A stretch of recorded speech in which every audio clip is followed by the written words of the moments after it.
Salut les aventuriers, bienvenue sur cette toute nouvelle vidéo, j'espère que vous allez bien. La semaine dernière je n'ai pas pu faire de vidéo, je m'en excuse. Cette semaine je reviens, d'autant que j'ai pu enregistrer la 8e personne, le 8e intervenant, en la personne d'Arthur du Temple du Jeu, qui vous verrez n'a pas la langue dans sa poche.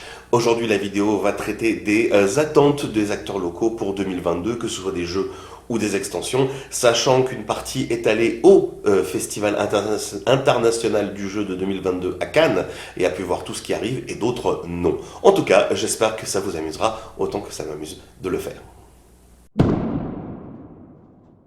Alors, mes attentes 2022. Et bah 2022, c'est une année où en fait les trois quarts des trucs que j'attends ou j'attendais sont sortis en début d'année. Donc en fait là, on est en plein dans la semaine, quinzaine, où sortent les trucs que j'attendais pour 2022.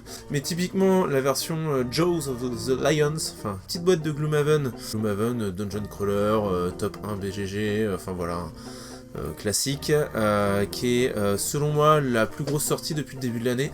Non seulement parce que le jeu est top, c'est le jeu auquel j'ai le plus joué l'année qui vient de s'écouler, je vais pouvoir un peu prolonger l'expérience, et en plus je me mets à la place aussi de beaucoup de gens. C'est un jeu qui est chouette parce que beaucoup de gens qui ont hésité sur le premier jeu à cause de la densité, l'argument de la mise en place, de son prix, qui pouvait être un peu rebuté, là peuvent franchir le cap avec celui-ci, et ceux qui ont franchi le cap de la première boîte et qui se sont jetés dedans, eux, de toute façon sont déjà conquis et vont sauter sur la deuxième. Bureau of Investigation, voilà, moi je pense que très clairement, ma première boîte de Sherlock Holmes Détective Conseil, ça doit être un des trucs qui explique que c'est une des raisons qui fait que je fais ce boulot là aujourd'hui. Donc du coup c'est un truc que j'attendais très fort, donc très très content de pouvoir mixer un de mes univers de prédilection, à savoir tout ce qui est Lovecraftien, Cthulhu, avec du Sherlock Holmes. Évidemment Frosthaven, s'il sort dans l'année, voilà, on verra. Mais c'est pour les mêmes raisons que Gloomhaven, toujours dans cette même dynamique. Par rapport à des choses qui ont été annoncées à Cannes, donc on parlait de Bitoku, au-delà de son nom, qui nous les premiers nous a fait marrer. Il y a vraiment derrière grosse sensation d'un jeu bien expert, gestion, qui a l'air assez top. Si tant est qu'il faille en citer, Critical Foundation, de chez Gigamic, normalement me semble-t-il. Petit jeu un peu ovni, qui tend énormément vers le jeu de rôle et l'improvisation, qui peut faire une bonne intronisation au jeu de rôle, et ce qui peut être très chouette pour beaucoup de gens qui ont une curiosité pour le jeu de rôle mais qui ne franchissent pas le cap. Ils pourront, à travers un petit jeu d'ambiance sur des parties de 30 minutes, 1 heure, découvrir un peu ce que c'est, et peut-être ça peut permettre de créer de nouveaux releases, donc ça c'est plutôt chouette. Alors l'actualité en 2022, fut un temps je suivais ce qui sortait et ce qui allait sortir en jeu de société. J'ai arrêté, donc en 2022, Tiny Tina's Wonderland, ça me paraît très très très bien. Et là cette époque, évidemment, si jamais il sort en 2022. Alors, le jeu que j'attends là en 2022, ça sera l'extension de Gloomhaven, les mâchoires du lion. Pourquoi ? Parce que déjà Gloomhaven est un bon jeu, donc rajouter l'extension à un bon jeu, c'est toujours une bonne idée. Et surtout, ça rendra les parties un peu plus courtes, de nouveaux personnages qui seront plus compatibles avec le jeu de base, accessible pour tout le monde, avec un prix donc du coup moins important que le jeu de base, quand même. C'était également un petit palier difficile à franchir pour certains. Donc voilà, moi j'en attends beaucoup. Compliqué, il faudra me reposer la question dans 2 semaines, après le festival Jeux de Cannes, où là je verrai pas mal de choses. Là comme ça tout de suite, là de penser vraiment qui me vient, Gloomhaven, les mâchoires du lion. C'est une version light de Gloomhaven, c'est à un prix en plus tout à fait cohérent avec le matériel, tout ça, c'est bien. Gloomhaven c'est juste un des meilleurs jeux de stratégie, affrontement, dungeon crawler. Là c'est une version light, un peu resserrée en termes de matériel, et vraiment vraiment très bien.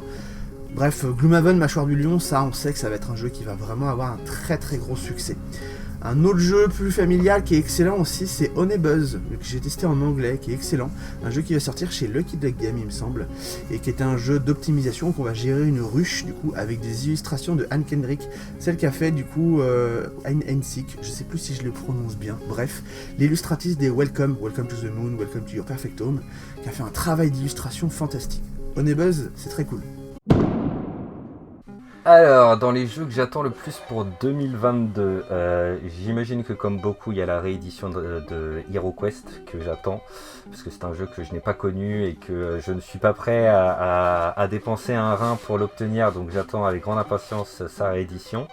Et j'attends également Terraforming Mars Expedition Ares, qui va être une version un peu plus light de Terraforming Mars, qui est mon jeu préféré de tous les temps, et donc forcément tout ce qui porte ce nom-là, je l'attends de pied ferme. Alors du coup j'ai eu la chance de tester pas mal de trucs pas encore sortis à Cannes. Et je pourrais te citer dans le désordre Break the Cube, qui est un Break the Code mais en version cube 3D tout ça. Ainsi que Critical Foundation qui va sortir chez Gigamic et qui est une initiation de jeu de rôle, mais c'est une initiation sur comment on est MJ dans un jeu de rôle et non pas comment on est joueur. Et ça se joue en 30 minutes et ça va être du feu de Dieu. Alors en 2022, il y a une continuité par rapport à des jeux qui sont sortis l'année dernière, c'est dans la série des cartes Aventura. Et personnellement, moi j'attends tout particulièrement la sortie de Versailles, car le côté historique d'un jeu dont vous êtes le héros m'intéresse beaucoup. Alors pour moi, c'est pareil, c'est un peu compliqué parce que je n'ai pas vu Cannes, donc je suis assez limité sur la vision à long terme, et puis je ne connais pas le monde du jeu depuis très longtemps pour pouvoir avoir une idée précise. Je vais présenter ce que je connais qui est sorti en 2022, qui m'a plu, c'est déjà pas mal.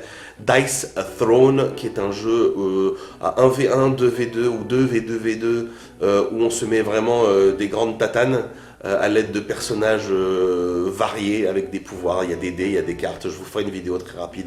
C'est génial. Expédition Ares, qui est une version simplifiée de Terraforming Mars que je trouve vraiment excellente parce que c'est il y a moins d'éléments, il y a plus de fluidité, je dirais. Et enfin, un jeu auquel j'ai pas joué mais qui s'appelle les Mâchoires du Lion, qui est une nouvelle version, plus ou moins extension de Gloomhaven, mais qui peut se jouer tout seul. Gloomhaven est un très gros jeu, très cher, très lourd, qui est pourtant considéré comme le meilleur jeu, mais aussi qui avait besoin d'une version plus accessible, et je pense que celle-ci l'est. Voilà, c'est tout pour cette vidéo, j'espère que ça vous a plu d'avoir un petit peu cette vision du futur de tous ces gens. C'est un format évidemment que je vais garder, j'ai encore beaucoup de questions que je leur ai posées, mais je vais sûrement interrompre ou intercepter, vous utilisez le verbe que vous voulez, par d'autres projets, d'autres idées, de genre représenter un jeu en particulier. On verra bien probablement la semaine prochaine. En tout cas, je vous souhaite une bonne fin de journée si vous le regardez en journée, une bonne fin de soirée si vous le regardez en soirée, et n'oubliez pas, c'est toujours la même chose, c'est à vous, à l'aventure.